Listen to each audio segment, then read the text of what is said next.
Hey, it's Clay, and this will be a video chart on ticker symbol NIO. We will take a look at the 30-minute time frame. Real quick, what do I mean by 30-minute in case maybe you're new to charts? Instead of each one of these candlesticks here representing 1 day's worth of price action, which is what you would normally see, each one represents 30 minutes. So while this here may look like several days worth of time, it's actually today's price action broken down into 30-minute time slices. I like to this time frame does a good job of telling the quote-unquote story of the price and then makes mapping out where levels of support and resistance a bit easier to see. Did this analysis on Tuesday, so that is where the red and green line annotations are coming from. After today's price movement, definitely some updates need to be made. First, going to do is a little house cleaning, just get rid of that line up there. Sure, that level pertains. It's just not relevant right now from a presentation point of view. I don't want to risk causing clutter and confusion because there's lines everywhere you look. So let's try to keep this analysis as clean as possible. First update, though, that does need to be made comes about based on a foundational rule in charting, which states when levels of support are broken and closed below, they tend to act as resistance. So going forward, the newest area of resistance, and this rule played out perfectly. I mean, the price broke below it earlier on in the day, and then, the big bounce that happened this afternoon, surprise, surprise, got rejected right at that level. But $1.68 now has proven that it's going to be that stubborn area that I'm not saying the price can't break above there, but just, that is the important level that if there is going to be any sort of return up to the highs of around $1.80, that first key break right there at $1.68.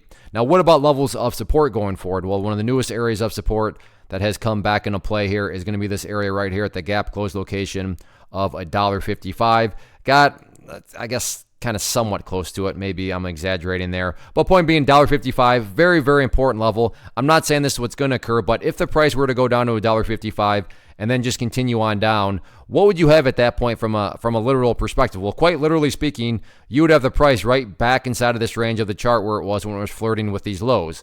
And not to insult your intelligence, but price movements with genuine power are not going to go back to where they were. Whereas on the flip side of things, maybe the price does come down here, but it behaves in this manner before starting to work its way back upwards. What would you have in this set of circumstances? Well, now all of a sudden you'd have a set of lows there. You'd have those lows down there, and if you envision each one of those as stair steps, well, hey, at least now you have stair steps progressing in the upwards direction. So $1.55, definitely a very important level for those reasons discussed. So not a great day today at all, but there is still a chance to chip away and build an overall higher base. So let's see if the price can get that job done or not.